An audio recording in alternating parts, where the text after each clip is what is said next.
toujours rêvé d'être pilote, moi. J'étais tellement conne, je suis une hôtesse de l'air. Pour moi, ça a été un hasard de la vie, en fait.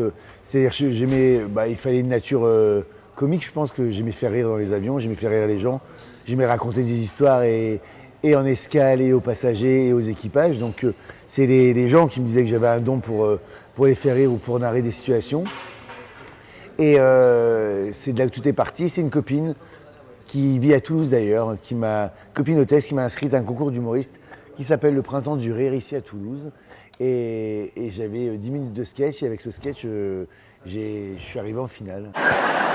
L'avion, c'est déjà du théâtre. Il y a un rideau, on est derrière le rideau, on passe et quand on passe le rideau, on est en représentation pour une compagnie aérienne. On est en uniforme, on représente une compagnie et on parle au nom de la compagnie et on ne parle pas comme on parlerait naturellement à nos amis. Donc c'est déjà du théâtre.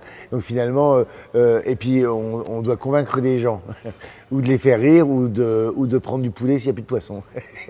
Donc c'est pour ça que c'est pas tellement différent, mais il faut aimer les gens, il faut aimer le contact, en tout cas. Et Jean-Philippe, je suis désolé, il y a un petit souci avec le vol. Il est complet surbooké. On est obligé de laisser ta mère à Buenos Aires. Laisser ma mère à Buenos Aires? Elle parle même pas français, ma mère. Je raconte, oui, tout ce que j'ai vécu en vol par les passagers dans l'avion, parce que dans l'avion, il y a les gens qui sont assis les uns à côté des autres. J'aime bien dire ça. Qui, dans la vraie vie, n'aurait rien à foutre les uns assis à côté des autres?